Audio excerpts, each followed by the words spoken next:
नमस्कार साथियों, आप सभी का मेरे स्मार्ट बायोलॉजी क्लासेज में स्वागत है। तो हम पढ़ रहे थे बायोलॉजी के अंदर टिश्यू यानी ऊतक। तो इसके अंदर हमने सबसे पहले क्या देखा था कि टिश्यू कितने प्रकार के थे, आपके दो प्रकार के, विभज्योतक ऊतक तथा स्थायी ऊतक। फिर हमने विभज्योतक ऊतक के प्रकार पढ़े कितने, तीन प्रकार के। पूर्व मेरिस्टेम, क्यों? क्योंकि विभज्योतक को मेरिस्टेम कहते हैं, तो इसलिए पूर्व मेरिस्टेम, प्राथमिक मेरिस्टेम तथा द्वितीयक मेरिस्टेम।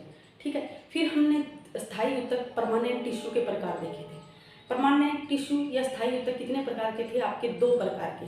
ठीक है, एक सरल स्थायी ऊतक तथा एक कैसा था, जटिल स्थायी ऊतक। तो सरल स्थायी ऊतक कैसा था कि जिसके अंदर सभी कोशिकाएं क्या है, एक समान आकार की हैं। ठीक है, और वो मिलकर क्या कर रही है, कार्य कर रही हैं। और जटिल स्थायी ऊतक कैसा था कि जिसके अंदर सभी कोशिकाएं या अलग अलग प्रकार की कोशिकाओं का ऐसा समूह है जो मिलकर एक कार्य कर रहा हो। ऐसे ऊतक को हमने क्या नाम दिया था, जटिल स्थायी ऊतक नाम दिया था। ठीक है। तो सरल स्थायी ऊतक के अंदर हमने कितने प्रकार पढ़े थे, चार प्रकार। कौन कौन से, पेरेनकाइमा, स्क्लेरेनकाइमा और आपका चार नहीं, हमने तीन प्रकार पढ़े थे। सरल स्थायी ऊतक के अंदर हमने कितने प्रकार पढ़े थे, तीन प्रकार पढ़े थे। कौन कौन से, पेरेनकाइमा और स्क्लेरेनकाइमा और कोलेनकाइमा। ठीक है। तो इसके अंदर आपको पता होगा कौन सा मृत था और कौन सा जीवित था। दो जो पेरेनकाइमा तथा कोलेनकाइमा वो दोनों क्या थे, जीवित थे, तथा एक स्क्लेरेनकाइमा यानी दंडोतक क्या था, मृत था। ठीक है। फिर हम आज देखते हैं इस जटिल स्थायी ऊतक को यानी कॉम्प्लेक्स परमानेंट टिश्यू को। ठीक है। तो कॉम्प्लेक्स परमानेंट टिश्यू क्या है कि अलग अलग प्रकार की कोशिकाओं से बने जिनका कार्य क्या हो, समान हो। ये मैंने बता दिया था कि सरल स्थायी ऊतक में तो सभी कोशिकाएं क्या होगी, एक समान आकार की। ठीक है। जो ये जटिल स्थायी ऊतक है उसके अंदर अलग अलग कोशिकाएं होंगी। जैसे मैंने यहाँ बताया था आप लोगों को इस तरह से कि कोई गोलाकार होगी, कोई छड़ाकार, कोई लंबाकार होगी, ये सभी मिलकर क्या कार्य कर रही होगी, एक समान कार्य कर रही होगी। ऐसे ऊतक को क्या कहते हैं, जटिल स्थायी ऊतक, कॉम्प्लेक्स परमानेंट टिश्यू। ठीक है। तो फिर हम देखते हैं कि ये कॉम्प्लेक्स परमानेंट टिश्यू या जटिल स्थायी ऊतक कितने प्रकार का होता है। ठीक है, कितने प्रकार का होता है, ये दो प्रकार का होता है। कौन कौन सा, एक जाइलम यानी जिसको बोला जाता है दारू भी बोला जाता है, इंग्लिश में इसको जाइलम ही कहेंगे। क्या कहेंगे, जाइलम। और फ्लोएम यानी जिसको कहते हैं पोस्वा है, इसको भी इंग्लिश के अंदर क्या कहेंगे, फ्लोएम। ठीक है। तो आपके जटिल स्थायी ऊतक या जटिल कॉम्प्लेक्स परमानेंट टिश्यू कितने प्रकार के हुए, दो प्रकार के, एक जाइलम एक फ्लोएम। ठीक है। फिर हम देखते हैं कि इसके अंदर दोनों के अंदर अंतर क्या है। तो जो जाइलम है, पहले तो मैं इन दोनों का ही कार्य बता देती हूँ। यानी यदि पूछे कि जटिल स्थायी ऊतक का क्या कार्य है, तो जटिल स्थायी ऊतक का कार्य होता है पदार्थों का परिवहन करवाना। ठीक है। परिवहन क्या होता है, एक स्थान से दूसरी स्थान पर जाना या पहुंचना। जैसे मैं कह दूं कि मेरे को चित्तौड़ जाना है या मेरे को उदयपुर जाना है। ठीक है। तो मेरे को क्या परिवहन करना पड़ेगा, है ना, कि एक स्थान से दूसरे स्थान पर जाना, परिवहन करना। ठीक है। तो वही यहाँ परिवहन वही है कि पदार्थों का एक स्थान से दूसरे स्थान तक पहुंचाना। अब इतना बड़ा पादप है, इसके अंदर पत्तियां क्या करती है, भोजन बनाती है। और जल कहाँ पाया जाता है, अपनी जमीन के अंदर पाया जाता है। तो ये देखो कि पादप के सभी भागों तक इस आवश्यकता तो सभी भागों को होगी, भोजन की आवश्यकता तथा जल की आवश्यकता तो सभी भागों को होगी, लेकिन उसको पहुंचाने का कार्य कौन करता है, उनको एक स्थान से दूसरे स्थान तक पहुंचाने का कार्य कौन करता है, जटिल स्थायी ऊतक करता है, जिसके दो प्रकार है, जाइलम तथा फ्लोएम। आई होप इतना समझ में आया होगा। तो चलिए हम आगे देखते हैं कि जाइलम क्या करता है। अब देखो परिवहन तो दोनों का ही काम है, लेकिन अलग अलग कौन सा क्या परिवहन करवाता है वो हम देखते हैं। ठीक है। जाइलम या दारू तक, फ्लोएम या पोस्वा है। तो जाइलम का क्या कार्य है, जाइलम जल का क्या करवाता है, परिवहन करवाता है। जल तथा उसके साथ में घुले हुए पदार्थ जैसे सोडियम है, पोटेशियम है, इस प्रकार के क्या है, जो जल के अंदर घुले हुए पदार्थ हैं उनका क्या करवाता है, सहवन करवाता है। और फ्लोएम तथा पोस्वा है क्या करता है, भोजन का सहवन करवाता है। यानी पादप की पत्तियां क्या बनाती हैं, भोजन बनाती है, कार्बोहाइड्रेट बनाती है, वसा बनाती हैं। ठीक है। तो उसका अन्य भागों तक पहुंचाने का कार्य कौन कर रहा है, फ्लोइम कर रहा है, ठीक है। यदि ऐसे समझ में नहीं आ रहा है तो देखो चित्तौड़ जाना है, ठीक है। मान लिया मेरे को चित्तौड़ जाना है और मेरे जो बच्चे हैं उनको भी चित्तौड़ जाना है पढ़ने के लिए और मेरे को पढ़ाने के लिए जाना है, ठीक है। तो देखो कार्य हम दोनों का अलग है, तो हम क्या है अलग माध्यम से ही जाएंगे। जैसे बच्चों की अलग वैन आएगी और मैं जैसे या तो स्कूटी से जाऊँ या फिर बस से जाऊँ, किसी से ट्रेवल करूँ, यानी परिवहन हमने किया लेकिन दोनों का अलग अलग काम था, मेरे और तथा मेरे बच्चों का। मेरे बच्चे तो क्या कर रहे हैं पढ़ने के लिए जा रहे हैं और मैं क्या कर रही हूँ पढ़ाने के लिए जा रही हूँ, तो माध्यम भी दोनों का अलग अलग हो गया ना, कि बच्चे क्या है स्कूल की वैन से जा रहे हैं और मैं किससे जा रही हूँ स्कूटी से जा रही हूँ, ठीक है।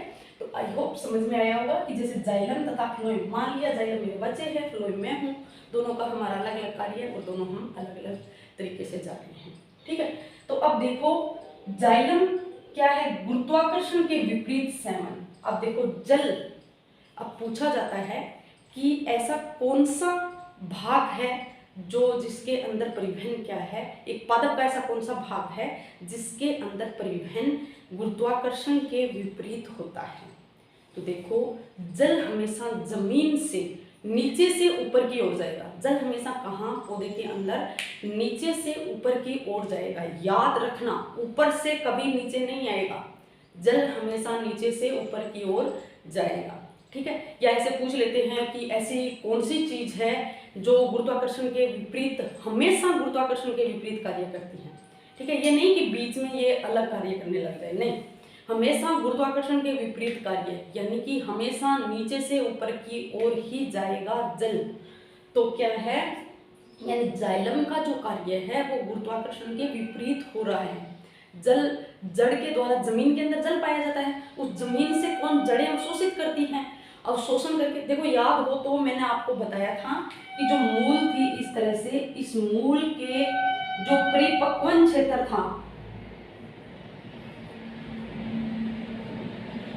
मूल का क्या था परिपक्वन क्षेत्र, सबसे पहला क्या था मेरिस्टेम, मेरिस्टेम के ऊपर क्या था मूल को, फिर क्या दीर्घीकरण, और दीर्घीकरण के बाद जो क्या परिपक्वन क्षेत्र आ रहा था, वहां मैंने बताया था कि सिर्फ परिपक्वन क्षेत्र में क्या आ रहे हैं, क्या पाए जा रहे हैं, आपके मूल रोम पाए जा रहे हैं। और इन्हीं मूल रोमों का क्या कार्य है, अवशोषण करना।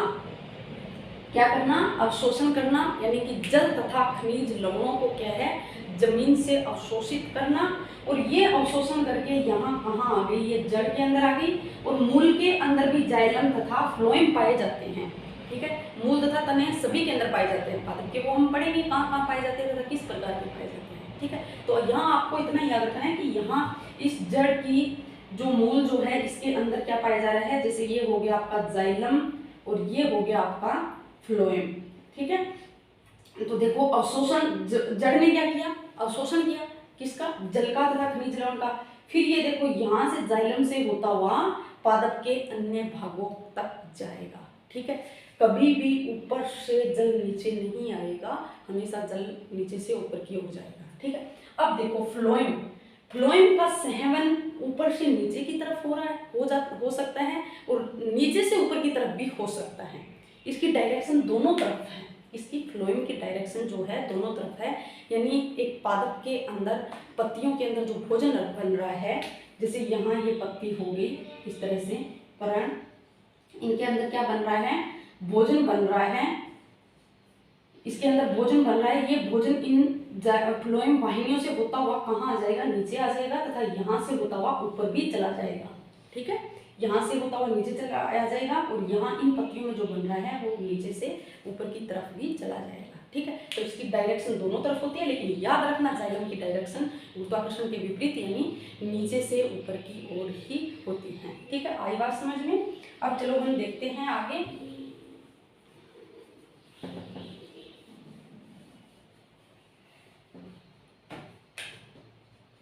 देखिए अब देखो गुरुत्वाकर्षण के विपरीत संवहन, पादप के जीवन काल में सर्वप्रथम बनने वाले जाइलम, यानी जाइलम का पादप के जीवन काल में सबसे पहले बनने वाला जाइलम क्या कहलाता है, प्राथमिक जाइलम। ये मैंने आपको वहां बता दिया था जहां विभ्योतक के प्रकार बताए थे। तो मैंने क्या कहा था कि जो सबसे पहले क्या बना है आपका स्थायी ऊतक, सबसे पहले क्या था विभ्योतक ऊतक था। जैसे मैंने क्या कहा, ये पादप का निर्माण हुआ है, वो बोया है इसको। ये ऊपर नीचे क्या है, जड़ है, ऊपर क्या दिख रहा है आपको, तना दिख रहा है। और इस तने के अंदर सबसे पहले क्या है, मेरिस्टेम, विभ्जोतक ऊतक। और इन विभ्जोतक ऊतक की क्या बन रही है, यहाँ स्थायी ऊतक में परिवर्तन हो गया। किसका किसके अंदर हो गया, स्थायी ऊतक के अंदर परिवर्तन हुआ। तो ये सबसे पहले बनने वाला, यानी कि सबसे पहले जो ये स्थायी ऊतक बना है किसके अंदर, जाइलम के अंदर। तो इसको हम कहेंगे प्राथमिक जाइलम। इसको हम क्या कहेंगे, प्राथमिक जाइलम। और पादप के, ये कह रहे हैं कि पादप के जीवन काल में, और पादप के जीवन काल में एक बार और क्या होगा, विभ्जोतक ऊतक का निर्माण होता है। ऐसे ऊतक को हमने क्या कहा था, द्वितीयक विभ्जोतक नाम दिया था। ठीक है, द्वितीयक विभ्जोतक नाम दिया था, वो हम बाद में पढ़ेंगे। पार्श्वीय विभ्जोतक बोला जाता है उसको, पार्श्वीय ऊतक बोला जाता है। कि जो पार्श्वीय ऊतक है वो क्या कहलाता है, आपका द्वितीयक विभ्जोतक कहलाता है। फिर वो द्वितीयक क्या बनाता है, स्थायी ऊतक बनाता है। और द्वितीयक स्थायी ऊतक का एग्जाम्पल हमने क्या देखा था, कोरकेम्बियम और पुलियकेम्बियम, और आपकी क्या थी, द्वितीयक। ये सभी द्वितीयक वृद्धि के अंदर होता है, यानी कि ये द्वितीयक पादप की द्वितीयक वृद्धि करते हैं। वो हम सब आगे पढ़ेंगे इसी चैप्टर के अंदर। ठीक है, तो आपको समझाने की कोशिश क्या कर रही थी कि जो पादप के जीवन काल में सबसे पहले बनने वाला क्या है, ये जाइलम, यानी सबसे पहले बनने वाला जाइलम है, उसको हमने क्या नाम दिया है, प्राथमिक जाइलम। फिर हम पढ़ेंगे इसके बाद जो बनेगा द्वितीयक जाइलम। ठीक है, तो देखिए प्राथमिक जाइलम, देखो सबसे पहले ये कितने, दो प्रकार के होते हैं। कौन कौन से, एक प्रोटोजाइलम जिसको बोला जाता है पश्चदारु, एक प्रोटोजाइलम जिसको आदिदारु बोला जाता है, दूसरा है आपका मेटाजाइलम जिसको क्या बोला जाता है, पश्चदारु बोला जाता है। ठीक है, याद रखना ये प्रोटोजाइलम तथा मेटाजाइलम। अब हम देखते हैं कि इनका निर्माण किस तरह से होता है। ठीक है, ये यदि समझ में नहीं आया कि प्राथमिक, तो मैं दोबारा से बता देती हूँ कि देखो ये पादप है, इस पादप के अंदर क्या है कि सबसे पहले क्या था, विभ्जोतक ऊतक था। इसने क्या बना दिया, ये मैंने यहाँ गोल गोल कोशिकाओं से दिखा दिया, ये क्या बन गया, प्राथमिक स्थायी ऊतक। कौन सा, जाइलम। ठीक है, जैसे मैं दिखा रही हूँ जाइलम, इसके साथ साथ फ्लोएम वगैरह और भी कई सारी कोशिकाएं बनती हैं, लेकिन मैं यहाँ आपको जाइलम बता रही हूँ, तो जाइलम ही समझना। ठीक है, जैसे ये क्या हुआ कि सबसे पहले बन गया, तो इसको हमने क्या नाम दे दिया, प्रोटोजाइलम। वैसे तो ये दोनों ही प्राथमिक जाइलम है, ये क्या हो गए, प्रोटोजाइलम, सबसे पहले बना। ठीक है, ये इसके बाद जो बनने वाला, सबसे पहले बनने वाला क्या है, प्रोटोजाइलम है, और उसके बाद बनने वाला क्या है, आपका मेटाजाइलम है, इसी के बाद, जस्ट बाद। ठीक है, जैसे अपने दैनिक जीवन के एग्जाम्पल से देखते हैं कि जैसे एक दंपति हैं, उसके दो संतान हैं, सबसे पहले क्या है, लड़की है, और उसके बाद क्या होता है, लड़का होता है। ठीक है, तो जो लड़की है वो तो क्या है, प्राथमिक जाइलम है, और जो लड़का है वो क्या है, द्वितीयक जाइलम है। उस प्राथमिक जाइलम, जैसे लड़की सबसे पहले क्या होती है, छोटी होती है, बाल्यावस्था में होती है। ठीक है, फिर वो धीरे धीरे करके मोटी हो जाती है, और वो क्या है, उनकी शादी कर देते हैं, और वो भी संतान पैदा कर देते हैं। ठीक है, यानी एक दंपति होती है, उस दंपति के क्या है, एक लड़का तथा एक लड़की होती है। तो लड़का जो सबसे पहले क्या होती है, लड़की होती है, और उसके बाद क्या है, लड़का होता है। तो जो लड़की है वो क्या कहला रही है, आपकी प्राथमिक जाइलम, तथा जो लड़का जो बाद में हुआ है वो क्या है, द्वितीयक जाइलम। अब लड़की की देखो सबसे पहले छोटी होती है, फिर वो बड़ी हो जाती है। तो जो उसकी छोटी अवस्था होती है, मान लिया जो छोटी बाल्यावस्था है, वो आपका कहला रही है प्रोटोजाइलम। ठीक है, और जब वो बड़ी हो गई, ठीक है, जब वो बड़ी हो गई तो उसको क्या कहते हैं, मेटाजाइलम। ठीक है, ये मैंने समझाने के तौर पे है, बाकी इन लड़कियों को प्रोटोजाइलम और मेटाजाइलम नहीं कहते हैं, ऐसा मत सोचना। तो मैंने समझाया है कि किस तरह से आप समझ जाओ कि प्राथमिक जाइलम कौन सा है, द्वितीयक जाइलम कौन सा है। जैसे सबसे पहले लड़की हुई, बाद में लड़का, तो पहले लड़की यानी प्राथमिक जाइलम, और लड़का द्वितीयक जाइलम। फिर इस लड़की की दो, यानी कि पहले सबसे पहले बनी वो अवस्था, और उसके बाद जो बड़ी हुई वो अवस्था। तो ये दोनों अवस्थाएं कहलाती हैं कौन सी, प्रोटोजाइलम तथा मेटाजाइलम।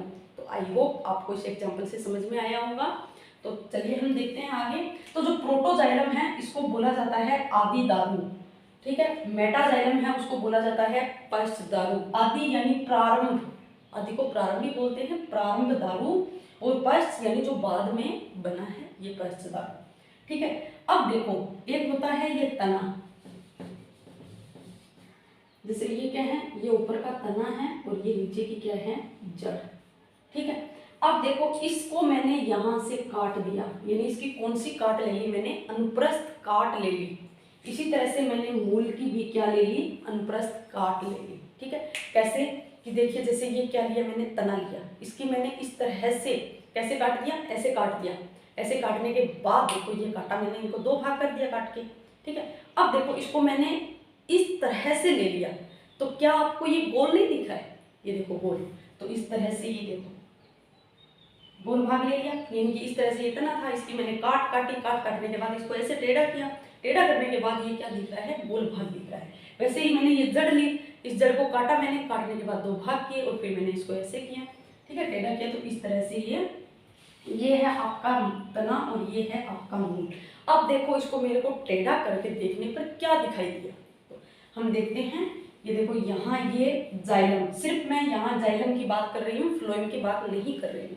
तो आपको देखना है, ये देखो मेरे को ऐसा दिखाई दिया, जैसे मैंने यहाँ प्रोटोजाइलम को क्या है, पूरे ऐसे काले गोले से मान लिया और इसको मैंने सफेद गोले से मान लिया। मान के चले, ऐसा रियल में होता नहीं है, लेकिन हम समझने के तरीके से देखते हैं। ठीक है, कि इसको मैंने इस तरह से काला गोला ले लिया और ये मैंने वाइट गोला ले लिया। तो काला गोला क्या है, प्रोटोजाइलम है, और आपका जो वाइट गोला है वो क्या है, मेटाजाइलम है। तो देखो तने के अंदर क्या है, इस सबसे पहले काला गोला दिखाई दे रहा है, यानी सबसे पहले कौन सा बना, काला गोला बना, और उसके बाद फिर ये वाइट गोला बना। ठीक है, और मूल के अंदर इसका उल्टा, यानी कि सबसे पहले कौन सा दिख रहा है आपको, यहाँ व्हाइट गोला, और उसके बाद यहाँ कौन सा है आपका ब्लैक गोला, यानी काला गोला। तो देखो ये बनने की कंडीशन ऐसे नहीं है कि एक ये जो गोल आपको वृत्त जैसी संरचना दिख रही है, इसका ये क्या है, बीच के अंदर केंद्र, और यहाँ ये भाग क्या कहला रहा है, परिधि कहला रहा है। अब समझो, यहाँ समझने वाली बात है, और यही से परीक्षा के अंदर क्वेश्चन बनते हैं। तो यहाँ देखो कि प्रोटोजाइलम की स्थिति कहाँ है, इस तने वाले पार्ट के अंदर प्रोटोजाइलम की स्थिति कहाँ है, केंद्र की तरफ है या परिधि की तरफ है। तो देखिए प्रोटोजाइलम हमने किसे काले गोले से दर्शाया, तो काला गोला कहाँ दिख रहा है आपको, केंद्र की तरफ, यानी प्रोटोजाइलम कहाँ होगा, केंद्र की तरफ, तथा मेटाजाइलम कहाँ होगा, परिधि की तरफ। ऐसी कंडीशन को बोला जाता है मध्यादि दारुक। ठीक है, क्या बोला जाता है, मध्यादि दारुक या एंडार्क, क्या बोलते हैं, एंडार्क। ठीक है, तो देखिए तने के अंदर ऐसी कंडीशन होती है, तने के अंदर, यानी कि हमने काट के देखा, तने की काट के देखी, तो सबसे पहले हमने इसके गोल भाग को देखा, उसके बीच में केंद्र था, केंद्र की तरफ हमें कौन क्या दिखाई दे रहा था, प्रोटोजाइलम दिखाई दे रहा था, और परिधि की तरफ क्या दिखाई दे रहा था, मेटाजाइलम। तो ये जो तने की काट है, जो काट देखी, इस तरह की जो जाइलम की व्यवस्था है वो क्या कहलाती है, मध्यादि दारुक एंडार्क कहलाता है। ठीक है, फिर देखो मूल की देखिए, तो मूल के अंदर इसका तने का उल्टा था, यानी कि जो तने के अंदर प्रोटोजाइलम केंद्र की तरफ पाया जा रहा था, वो मूल के अंदर परिधि की तरफ पाया जा रहा है, यानी प्रोटोजाइलम है वो परिधि की तरफ पाया जाता है, तथा मेटाजाइलम कहाँ पाया जाता है, केंद्र की तरफ पाया जाता है। ठीक है, तो ऐसी कंडीशन को बोला जाता है बाह्य आदि दारुक या एक्जार्क, क्या बोलते हैं, एक्जार्क। यदि ऐसे भी नहीं समझ में आता है तो एक और समझो कि जैसे देखो ये क्या है, प्रोटोजाइलम, तो सबसे पहले ये अवस्था आती है, कौन सी आती है, प्रोटोजाइलम आती है। ठीक है, तो ये है आपका केंद्र, केंद्र से मैं तीर के निशान की तरफ बना रही हूँ, यानी सबसे पहले क्या बना, प्रोटोजाइलम, फिर उसके बाद क्या बना है, मेटाजाइलम।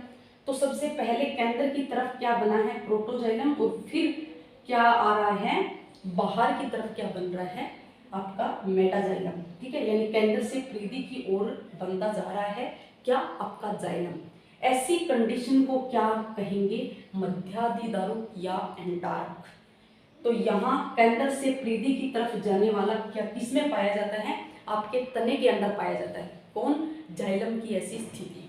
ठीक है, फिर देखो वहीं तक मूल के अंदर देख लेते हैं। तो मूल के अंदर क्या बनता है, सबसे पहले यानी प्रोटोजाइलम,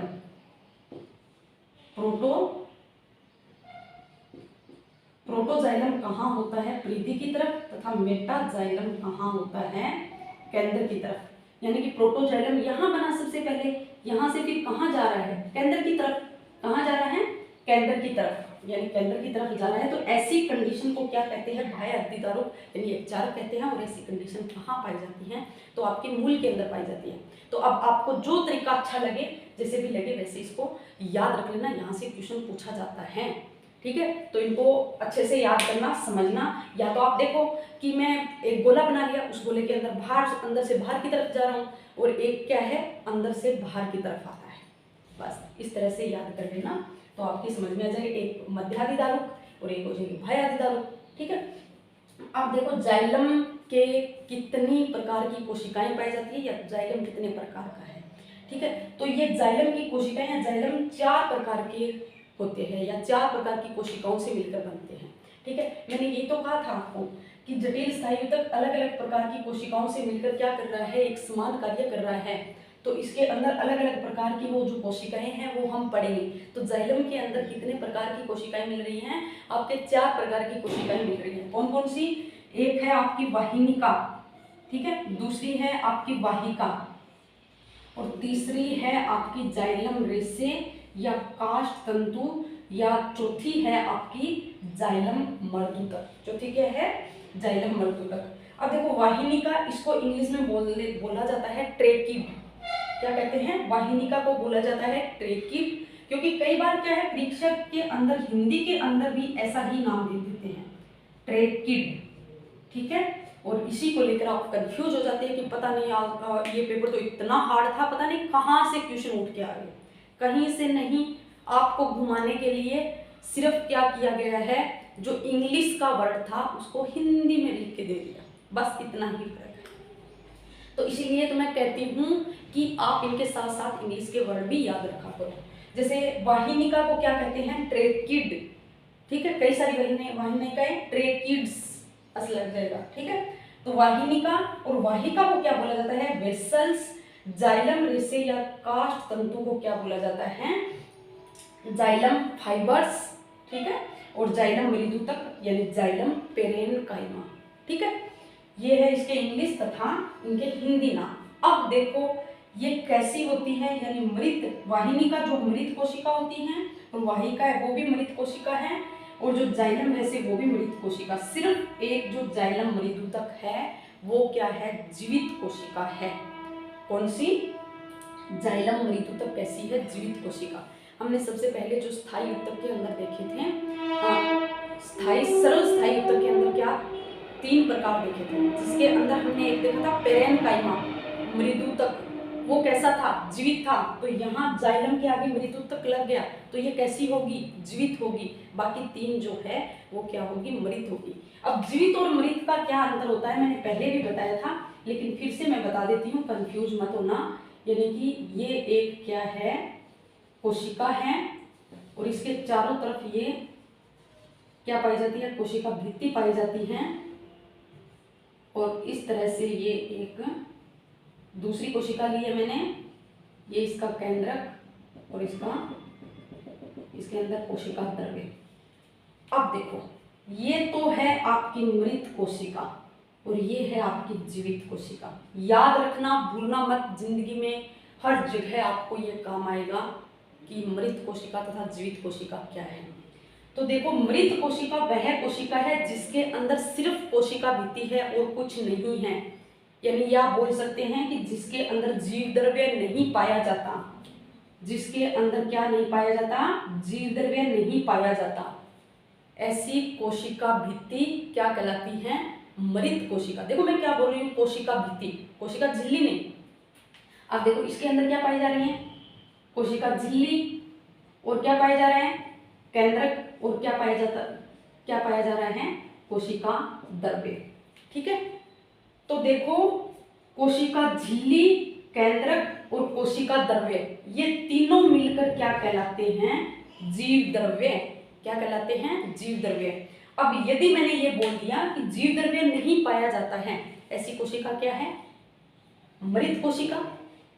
तो देखो यदि मैंने जीव द्रव्य हटा दिया, मैंने क्या, जीव द्रव्य में तीनों आए, हटेगा, जीव कोशिका झिल्ली हटेगी, केंद्रक हटेगा, और इसके बाद का क्या हटेगा, कोशिका द्रव्य।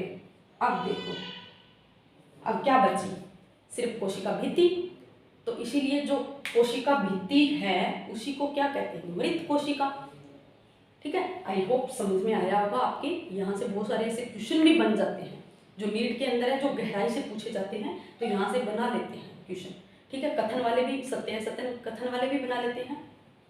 ठीक है, तो आपके कंसेप्ट यदि क्लियर होंगे तो क्वेश्चन कैसे भी बनाओ डेफिनेटली आपका वो वहाँ सही हो ही जाएगा। ठीक है, तो अब देखो वाहिनिका, वाहिका, जाइलम ऐसे आकाश तंतु, और एक आपका होता है जाइलम मृदुतक। ठीक है, तो इस प्रकार से ये 4 जाइलम की कोशिकाएं हैं। फिर हम इनको बारी बारी से एक एक करके पढ़ते हैं।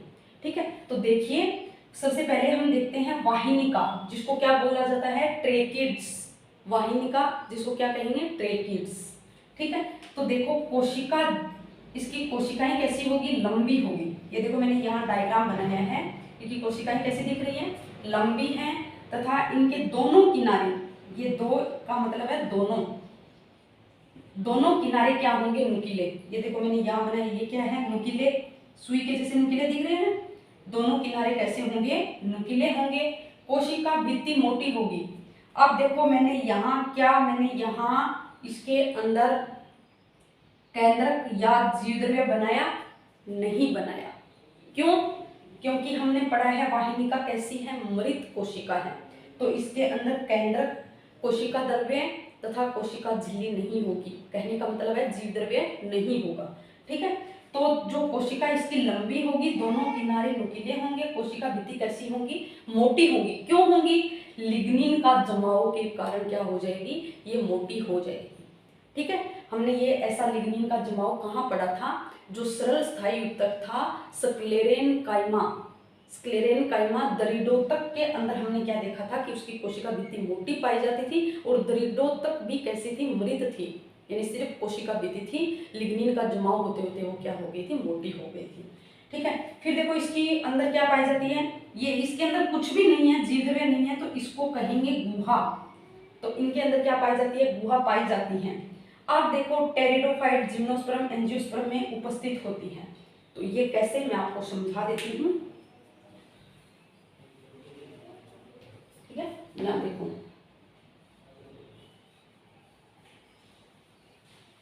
देखो हम पादप को कितने भागों में बांटते हैं, 4 भागों में बांटते हैं।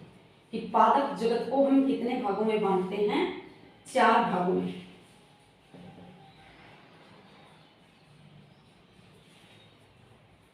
ब्रायोफाइटा, टेरिडोफाइटा, और आपका क्या है, जिम्नोस्पर्म, और आपका क्या है, एंजियोस्पर्म। ठीक है, और एक और होता है थैलोफाइटा, जिसके अंदर सभी क्या आते हैं, शैवाल। ठीक है, अब देखो कि इस तरह से ये क्या है, ये सबसे पहले बनने वाले पादप, और फिर उसके ये बाद में बनने वाले पादप, यानी निम्न श्रेणी के पादप, और फिर आगे चलते चलते क्या हो गए, उच्च श्रेणी के पादप।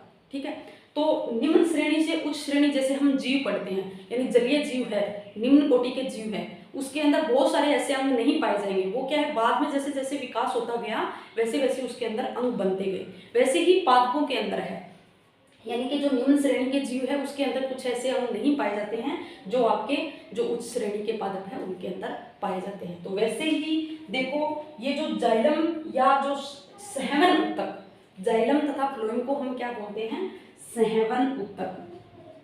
तो सहवन उत्तक का सबसे पहले कौन से वर्ग के पादपों के अंदर हुआ था, तो याद रखना सबसे पहले किसके अंदर हुआ था, टेरिडोफाइटा के अंदर सहवन उत्तक का निर्माण हुआ था। सहवन उत्तक का निर्माण किसके अंदर हुआ था, सबसे पहले टेरिडोफाइटा के अंदर। ठीक है, तो अब देखो, अब हम देखते हैं इस सहवन उत्तक के अंदर जाइलम के चारों जो अवयव, इसको बोला जाता है अवयव भी बोला जाता है, जाइलम के अवयव। ठीक है, अवयव। तो जाइलम के चारों, यहाँ टेरिडोफाइटा के अंदर सिर्फ 3 अवयव थे, जिम्नोस्पर्म के अंदर क्या थे, 3 अवयव। तो जो एंजियोस्पर्म है उसके अंदर चारों अवयव बने थे। ठीक है, तो वो देखते हैं कौन कौन से कहाँ बने। टेरिडोफाइटा के अंदर वाहिनिका, इसके अंदर भी वाहिनिका पाई जाती हैं, इसके अंदर भी वाहिनिका पाई जाती है। ठीक है, फिर उसके बाद जाइलम रेसे इसके अंदर भी है और इसके अंदर भी है। ठीक है, फिर जाइलम मृदुतक इसके अंदर भी है और इसके अंदर भी है। ठीक है, तो इनके अंदर तीनों हो गए, लेकिन इसके अंदर क्या बनी? वाहिका। ठीक है, सबसे पहले वाहिका किसके अंदर बनी? एंजियोस्पर्म के अंदर। ठीक है, चारों अवयव में से पूछे तो। ठीक है, और सबसे पहले सहवन ऊतक का निर्माण किसके अंदर हुआ? तो किसके अंदर हुआ? टेरिडोफाइटा के अंदर। यहाँ से भी क्वेश्चन बन सकता है आपके एग्जाम के अंदर कि सबसे पहले जो सहवन ऊतक है वो किसके अंदर बना, या इस सहवन ऊतक का निर्माण सबसे पहले कहाँ हुआ?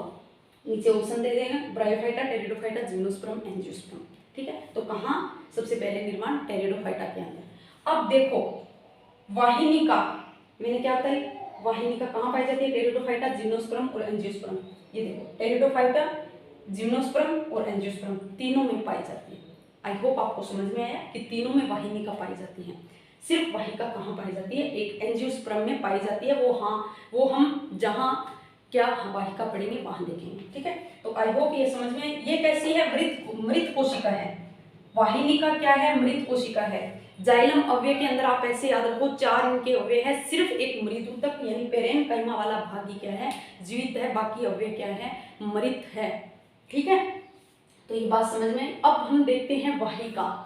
और एक बात और बता देती हूँ आपको यहाँ कि जो वाहिका तथा वाहिनिका है वो ही मुख्य कार्य करती हैं। याद रखना, अलग से नोट कर लो कि जाइलम के अंदर, जैसे मैं बोल रही हूँ वैसे आप नोट कर लो। कैसे? कि जाइलम के अंदर वाहिका तथा वाहिनिका ही मुख्य कार्य करती हैं। और वो मुख्य कार्य कौन सा है? जल का सहवन करवाना, यानी जल तथा उनके पदार्थों का सहवन करवाना, उनके साथ घुले हुए पदार्थों का। ठीक है, कि वाहिका तथा वाहिनिका क्या करती हैं? जल तथा उनके अंदर घुले हुए मुख्य पदार्थों का सहवन करवाती हैं। ठीक है, बाकी ये इनका ये कार्य नहीं है। इनका कार्य क्या है? ठीक है, इनका कार्य है यांत्रिक सहारा देना। यांत्रिक सहारा देना इनका कार्य क्या है? भोजन बनाना। क्यों? ये पेरेनकाइमा है। हमने देखा था पेरेनकाइमा कहाँ भरा पड़ा है? एक पादप के अंदर, पत्ती के अंदर। और पत्ती के अंदर कैसा होता है? जिसका नाम भी मैंने मृदुतक का नाम दिया था। क्या दिया था? क्लोरेनकाइमा, जो क्या करता था? प्रकाश संश्लेषण की क्रिया करके भोजन का निर्माण करता था। वो ही जाइलम मृदुतक है जो क्या कर रहा है? भोजन कर रहा है।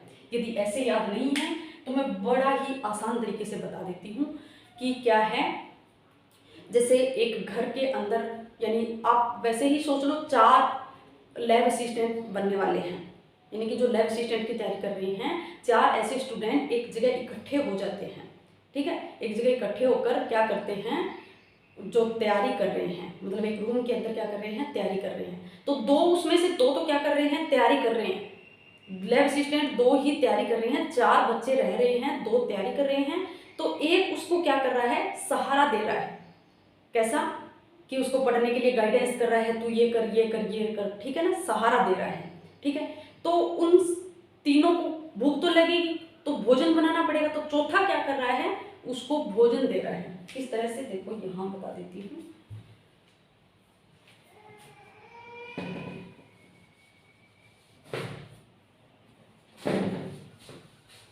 जैसे मैंने क्या कहा, ये 4 क्या हैं? कैंडिडेट हैं। इसमें से 2 क्या कर रहे हैं? लैब असिस्टेंट की तैयारी कर रहे हैं।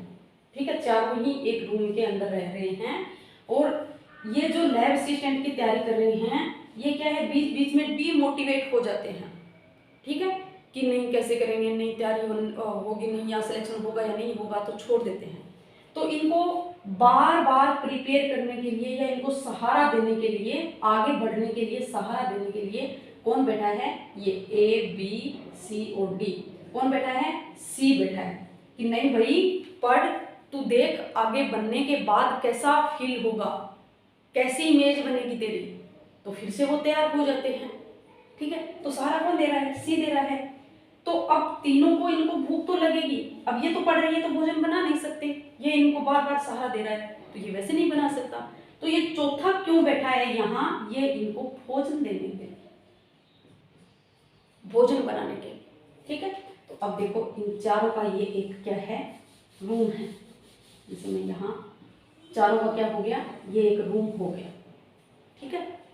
तो इस रूम को ही क्या है, जाइलम है, और इस जाइलम के चार ये क्या पाए जा रहे हैं, इनके अवयव पाए जा रहे हैं, और इन चारों का अलग अलग कार्य जो मैंने बता दिया, वैसे ही इन जाइलम कोशिकाओं का क्या है, कार्य है। इस तरह से यदि आप दैनिक जीवन में उदाहरण लेके याद करोगे तो हमेशा के लिए स्थायी रहेगा, ठीक है। अब देखो हमने वाहिनी का पढ़ ली, अब हम पढ़ते हैं वाहिका, जिसको क्या कहते हैं, वेसल्स। तो वेसल्स क्या है, हमने देखा था मृत कोशिका है। अब देखो ये क्या पाई जा रही थी, एक ये डायग्राम देखो और एक ये डायग्राम देखो, इसमें क्या अंतर दिख रहा है आपको, इसके अंदर क्या दिख रहे हैं, नुकीले सिरे, क्या इसके अंदर नुकीले सिरे हैं, नहीं। तो इसके अंदर और देखो इस तरह से ये गुहा पाई जाती है, गुहा तो इसी के अंदर भी पाई जाती है। तो अंतर क्या है कि इस तरह से ये पाइप के जैसी होगी, और ऐसे लग रहा है ना जैसे ये बीच बीच के अंदर क्या पाए जाते हैं, गर्त पाए जाते हैं, और गर्त के कारण ऐसा लग रहा होता है कि जैसे ये एक पाइप का टुकड़ा है और इस पाइप के टुकड़े के ऊपर दूसरा पाइप का टुकड़ा और फिर तीसरा पाइप का टुकड़ा, इस तरह से लग रहा है कि जैसे ये पाइप का टुकड़ा, इसके ऊपर दूसरा, इसके ऊपर दूसरा, फिर दूसरा, इस तरह से पाइप के टुकड़े बनते हुए क्या बना रहे हैं, वाहिका का निर्माण कर रहे हैं, ठीक है। इसकी कोशिका कैसी होती है, मृत होती है, हमने देखा यहाँ, ठीक है। लंबी, इनकी कोशिकाएं कैसी होगी, लंबी होगी, नलिका का आकार यानी नली के आकार की होगी, नलिकाकार, और सिलेंडराकार यानी सिलेंडर के जैसी, ठीक है। पाइप जैसी संरचना मैंने बता दिया आपको, ऐसे लग रहा है एक पाइप के ऊपर एक पाइप रखी हुई है, पाइप के जैसी संरचना, एक के ऊपर एक, ठीक है। फिर देखो इसमें गुहा, यहाँ इंपॉर्टेंट है कि इसकी जो गुहा है वो इनकी गुहा से बड़ी होती है, यानी जो वाहिनिका की जो गुहा है उसकी गुहा क्या है, छोटी है, तथा वाहिका की गुहा है वो क्या है, बड़ी होती है, ठीक है। अब देखो ये इंपॉर्टेंट है, अब देखो कि वाहिका हमने देखी थी कहाँ बनी थी, यहाँ मैंने क्या बनाया था, थैलोफाइटा, ब्रायोफाइटा, टेरिडोफाइटा और आपका जिम्नोस्पर्म और एंजियोस्पर्म, इस तरह से मैंने बनाया था। मैंने क्या कहा, टेरिडोफाइटा से सेमरोत्तक का निर्माण हुआ था, ठीक है। इनके अंदर 3 तत्व पाए जाते थे, इनके अंदर भी 3 तत्व कौन कौन से पाए जाते थे, वाहिनिका, इसके अंदर भी वाहिनिका, इनके अंदर भी वाहिनिका। तो इनके अंदर वाहिनिका, जाइलम रेशे, जाइलम मर्दूतक, वाहिनिका, जाइलम रेशे, जाइलम मर्दूतक, ठीक है। क्या इन दोनों में वाहिका पाई जा रही थी, वेसल्स पाई जा रही थी, नहीं। तो वेसल्स कहाँ पाई जा रही थी, आपकी एंजियोस्पर्म के अंदर पाई जा रही थी। तो देखो आधुनिक जल सहनीय कोशिका, तो देखो यहाँ इन तीनों यानी 4 ही क्या है, इनकी कोशिका है, चारों में सबसे बाद में कौन बनी है, जो एंजियोस्पर्म में बनी है वाहिका, बाकी तो पहले ही निर्माण हो गया था। मैंने क्या कहा कि निम्न श्रेणी से उच्च श्रेणी की और पादपों का निर्माण हुआ है, कि सबसे पहले बनने वाले कौन थे, जो थैलोफाइटा, फिर ब्रायोफाइटा, फिर टेरिडोफाइटा, जिम्नोस्पर्म और आधुनिक जो एंजियोस्पर्म बने, ठीक है। तो जो सबसे लास्ट में ये बने और सबसे लास्ट में वाहिका का किसका निर्माण हो रहा है, वाहिका का, यानी कि इससे पहले 3 कोशिकाओं का निर्माण हो चुका था। तो क्या इसको ये नहीं बोल सकते कि आधुनिक जल सहनीय कोशिका। अब यहीं से क्वेश्चन पूछते हैं कि आधुनिक जल सहनीय कोशिका कौन सी है, तो कौन सी हो गई आधुनिक जल सहनीय कोशिका, जाइलम की आधुनिक जल सहनीय कोशिका वाहिका। ये भी जाइलम की, फ्लोएम नहीं पढ़ रहे, अभी हम क्या पढ़ रहे हैं, जाइलम की आधुनिक जल सहनीय कोशिका कौन सी है, कौन सी है आपकी, वाहिका, ठीक है, याद रहेगा। अब देखते हैं जाइलम रेशे या काष्ठ तंतु, या जिसको बोला जाता है जाइलम दृढ़ोतक, ठीक है। तो जाइलम रेशे यानी काष्ठ तंतु, नाम से ही दिख रहा है दृढ़ोतक, ठीक है, दृढ़ोतक। जाइलम स्क्लेरोइड यानी दृढ़ोतक है तो कैसा होगा, मृत है, और क्या करेगा, यांत्रिक सहारा प्रदान करेगा, क्योंकि हमने दृढ़ोतक के अंदर देखा था वो क्या कार्य कर रहा था, यांत्रिक सहारा प्रदान कर रहा था, ठीक है। और याद रखना इसके अंदर गुहा नहीं पाई जाती है, क्या नहीं पाई जाती है, इसके अंदर गुहा नहीं पाई जाती है, ठीक है। अब देखो मृत कोशिका है, यांत्रिक सहारा प्रदान कर रहा है, ये मैंने बता दिया। यानी ABC, जो C क्या कर रहा है, इसको बार बार मोटिव कर रहा है, यानी इसको सहारा दे रहा है आगे बढ़ने के लिए, ठीक है। जाइलम मृदुतक, जाइलम पेरेन्काइमा। चौथा आता है इसका जाइलम मृदुतक। मृदुतक नाम से ही यानी लचीले वाले भाग, जो पेरेन्काइमा हमने जो सरल स्थायी तक पढ़े थे वो क्या था, पेरेन्काइमा। वो कैसा था, जीवित कोशिका था। तो याद रखना ये कैसी होती है, जीवित कोशिका होती है। इंपॉर्टेंट है, क्वेश्चन दे देगा बना के कि निम्न में से जीवित उत्तक कौन सा है। चारों इसके उदाहरण दे देंगे, ये चारों ऑप्शन दे दे, तो आपको कौन सा टिक मार करना है, जाइलम पेरेन्काइमा या जाइलम मृदुतक, ठीक है। अब देखो इसकी कोशिका भित्ति पतली होगी, कि पेरेन्काइमा है तो हमने देखा था पेरेन्काइमा की कोशिका कैसी थी, पतली थी, ठीक है। इसके बाद देखो क्यों थी, क्योंकि इसके अंदर जो सेल्यूलोज जो है, सेल्यूलोज का जमाव क्या हो रहा था, कम हो रहा था, ठीक है। अब देखो स्टार्च, इसका क्या कार्य है, ये भोजन बनाते रहता है, ठीक है। इन दोनों के लिए क्या बनाया, इन्होंने भोजन बनाया, ठीक है। इन्होंने जितनी भूख थी उतना खा लिया, बाकी बच गया, इन्होंने क्या किया, इनका स्टोर कर दिया कि शाम के टाइम और खा लेंगे, ठीक है। तो ये क्या करती जाती है, स्टार्च क्या है, एक प्रकार का कार्बोहाइड्रेट है। वसा, वसा तथा स्टार्च का क्या करती हैं, भोजन का संग्रहण करती हैं। कौन सी कोशिकाएं, आपकी जाइलम मृदुतक या जाइलम पेरेन्काइमा। इसीलिए तो मैंने पेरेन्काइमा जो सरल स्थायी उत्तक था उसको क्या बोला था, संग्रहण उत्तक नाम भी दिया था, ठीक है। तो ये याद रखना, इस तरह से ये आपका आज पूरा का पूरा जाइलम का टॉपिक खत्म होता है। फिर मैं नेक्स्ट वीडियो में आपके लिए लेके आऊंगी फ्लोएम उत्तक, ठीक है। यानी कि जो हमने जटिल स्थायी उत्तक के अंदर दो प्रकार देखे थे, जाइलम तथा फ्लोएम। तो जाइलम आज हमारा खत्म हो जाता है, फिर नेक्स्ट वीडियो में हम क्या पढ़ेंगे, फ्लोएम, ठीक है। अब मैं आपको एक क्वेश्चन देती हूँ घर से, जो करना आप घर से तो क्या कमेंट बॉक्स में लिख देना, जो घर पे बैठे हो आप लोग, घर से नहीं कहना, लेकिन क्या है स्कूल में बोलती तो ये बोल देती हूँ कि घर से करके लाना, इसलिए आप लोगों को भी बोल देती हूँ घर से करके लाना, ठीक है। तो देखिए क्वेश्चन, ऐसा यांत्रिक उत्तक कौन सा है, ऐसा यांत्रिक उत्तक कौन सा है जिसमें लिग्निन नहीं होता, लिग्निन नहीं होता। ऑप्शन है आपका पेरेन्काइमा, स्क्लेरेन्काइमा,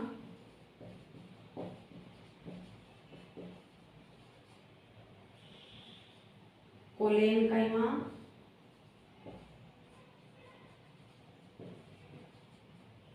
और आपका क्या है, क्लोरेन्काइमा।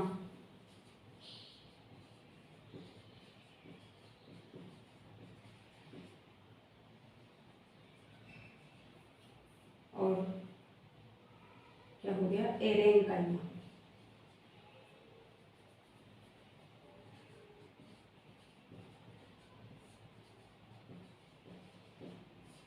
ठीक है, तो ये है आपका क्वेश्चन, और इस क्वेश्चन का जवाब देना, जिससे मेरे को पता चलेगा कि आप लोग कितना पढ़ रहे हो या किस तरह से पढ़ रहे हो, ठीक है। जरूर कमेंट बॉक्स में लिखना इसका आंसर।